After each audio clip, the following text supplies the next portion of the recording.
Hi everyone, it's Nicole here today for Simon Says Stamp with a card created using the June 2018 card kit called Fly Me Away. And this kit contains a beautiful flowers clear stamp set that has this gorgeous floral. This is a large floral design. Tons of sentiments, individual flowers. It's a beautiful stamp set. You can also purchase this individually. I am going to start with this piece of Bristol Smooth cardstock, and you can see that the floral is going to be larger than my A2 sized background. And that's okay. I just kind of want to center it, especially along the bottom part of my card. And I purposely did not ink up the sentiment because I want to stamp and emboss that in a different color to really make it stand out. I stamped the floral with VersaFine ONYX black ink. This is my preferred ink if I'm going to do watercoloring or even colored pencils. But if you're going to use Copic markers or another alcohol ink marker, I would suggest using an ink that is specially formulated for Copic coloring or alcohol ink coloring. Once I have stamped my florals and cleaned that up, I went ahead and stamped the greeting that I'm using today with the Simon Says Stamp embossing ink. And then I'm going to sprinkle on gold embossing powder. This is the Simon Says Stamp Fine Detail Gold Embossing Powder, and then I'm going to heat set this. And it's going to make this beautiful gold sentiment. And part of the reason I chose to do gold here is I'm going to be doing a gold inlay frame and a die cut gold greeting to go along with my card. But first we need to color in the background.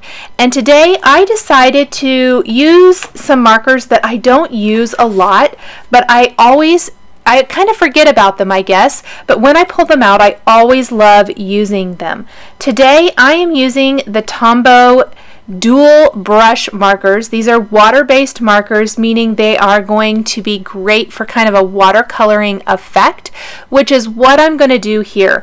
I wanted a little bit more of the soft, imperfect kind of watercolor look, and I'm using a medium water brush pen with water in the reservoir to help blend this all out today. Now my leaves, I purposely picked colors that went or kind of came with the card kit, meaning that matched the pattern papers and the cardstocks in the kit. Maybe color combinations that I normally wouldn't be drawn to, but today I thought it would be fun to stretch myself a little bit.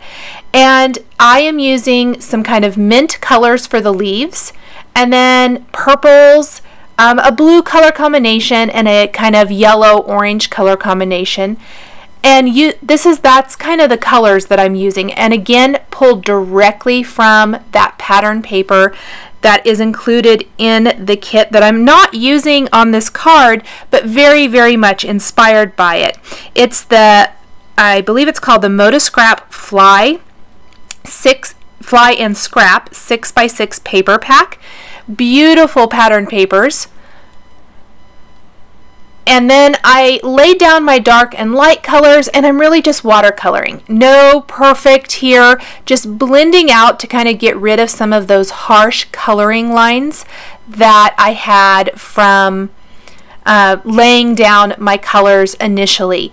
I kept the darker color to the more black lines that I stamped with the stamp originally, so that's where I laid down the darkest of the color and then lightened it up and then blended it out. The marker color numbers that I am using are going to be shown across the screen here. The light green and kind of darker green I'm using, the numbers are 243 and 296 in case you want to know exactly which of the Tombow markers I am coloring with. The purple flower is 665 and 636. And then I tried to move around a lot because I'm laying water down on top of my coloring and blending out with it. and I didn't heat in between, which you definitely could to kind of speed that drying time, but I moved around so that I wouldn't drag my hand through anything wet and maybe accidentally mess up portions of my card.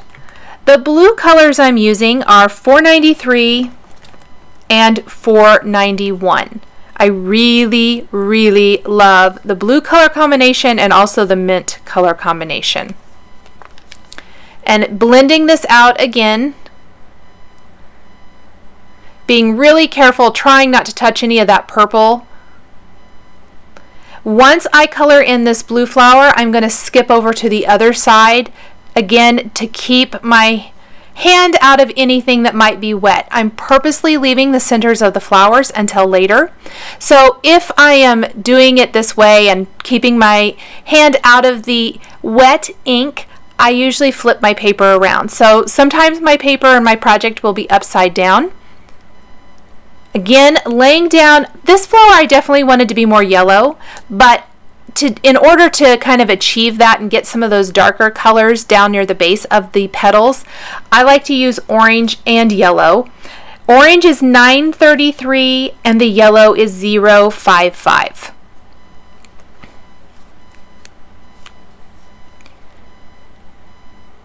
And then we'll blend this out as well. I knew that coloring the largest flowers on my project always kind of helps guide me with what to do with the rest of the card. So there are some additional buds over there to the left. There's a little bit larger bud over to the right, and then lots of greenery. So I'm going to go ahead and do some of this greenery over here. Just laying down my dark color and go back with my light just a tiny touch. And then these flower buds I did in a combination, and I really only laid one color down per flower bud. So I used both purple colors, the 636 and 665, but I did 2 of one and 1 of the other to kind of help keep the interest just a little bit. And I really didn't feel like it needed a ton of shading.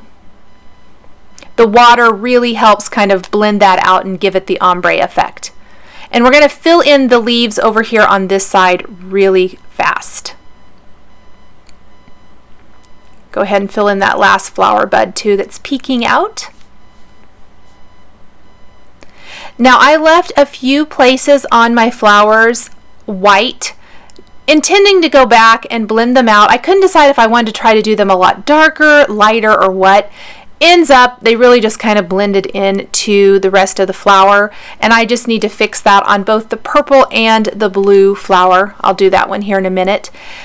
To even out my card, I've kind of got purple, and then I've got purple over in the center, purple over on the left, yellow over on the left, we're going to have a little yellow on the right, and then just the one blue flower, just to help kind of balance everything out here. And then let's go ahead and do the rest of the leaves that look like the ones we've already done. If you notice, there are 2 types of leaves in this design. There is this leaf here that I have already colored a lot in, and then there's 2 little sprays, one there kind of coming up out of the middle and one off to the right. Those we're going to do in just a little tiny bit different green color combination for added interest. These I'm going to use kind of a limey green. This is 133, and then we'll use the same darker green we've been using in the other flowers, this 296, but that lemony kind of lime green color gives them just a tiny bit different color. And I didn't want to overwhelm with that color combination, so I used that for just those 2 sprays with all the rest of the leaves being in the other color combination. And don't forget to color in any of those stems and things from the leaves.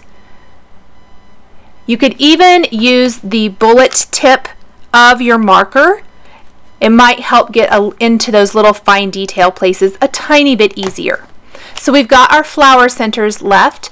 Those I really kept to the yellow and orange color combination. In fact, all three are going to have kind of that yellow center, but then I did take a red marker and add some little dot detail, and that is 845. And just dot those in, even pulled in a little bit more red in a couple of the flower centers. You can blend that out with your water pen if you want to. I'm going to go back a little bit later and add some white detail to those flower centers. So I maybe didn't even have to add the red. I couldn't decide at the time, and then my instinct is always to go in with a white pen of some sort and add that finishing detail. So there is my finished coloring, and I'm going to make sure this is completely dry before we do any die cutting. I let mine air dry. Now we're going to take some dies. These are all exclusive Simon Says stamp dies. The Painted Friend and a Simon Says stamp frame. Now this little skinny frame has been one of my favorite dies for several years. It's definitely not new. Both of these were die cut from some of the Tonic gold pearl mirror cardstock included in the kit. And once I die cut my greeting and my frame, I need to die cut a little frame from my colored and watercolored background because we're going to do a little inlay. You could definitely adhere it on the top if you wanted to, but for me, I think the inlay is so elegant and it's so easy. So it's just this teeny tiny skinny little frame. You're not going to lose a ton of your detail or anything like that, but I think it frames up a design like this so beautifully. Now I'm being pretty generous with my adhesive. I am applying it directly to a side fold card base because I want everything to stick really well. There's actually 3 pieces now, starting with the outer frame that we want to line up, and then we have to line up that teeny tiny little gold frame, which should fit exactly in here because we've die cut both pieces with the same die. Just make sure it lines up exactly and butts up right next to the outer frame. And then we want to finish with the inside panel piece. And look how pretty and elegant that gold frame is. I just love this little die. It's one of my absolute favorites.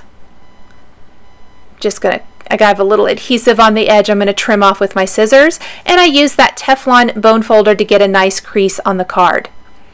Now you could go ahead and adhere the friend die cut directly to the card if you want to.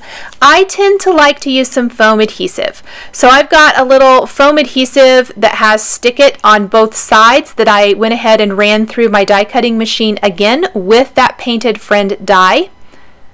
And then I will pop my gold foil die cut sentiment right on top of that before I remove the backing paper and put it in place. Part of the reason I like the dimensional die cut greetings so much is I think that it helps the sentiment, the die cut sentiment, not get lost in the floral design. So my sentiment's going to read the stamped part, "You are a treasure to me," and then the die cut word "friend." And I thought they worked together so beautifully. You could definitely just use sentiments from the Beautiful Flowers stamp set if you wanted to, and that would be beautiful as well. There are so many pretty ones here. I'm going to pop out all those little center pieces from my dimensional die cut greeting, and then center this right underneath the stamped and embossed greeting, and just gently kind of get it put in place as natural as possible. I just kind of like to work from the center out, and then don't forget the little dot on the eye because that'll finish it off nicely. So I'm going to place that, and I think the backing paper was still on because it wouldn't stick. Yep. We'll remove that, pop that in place. Your card could really be finished here. So pretty. I love it. I went ahead and added a few Nouveau Crystal drops in Sea Breeze, Pale Periwinkle, and Limoncello, I think. And These are translucent, so they're going to dry very, very light, and just a few of them all around my floral design. And then I'm going to take simply white gloss ones and go over those little dots in the center to give that a little bit of a raised finish. Thanks for joining me today for this floral card featuring the Simon Says Stamp June 2018 card kit. Thanks for watching, and we'll catch you next time.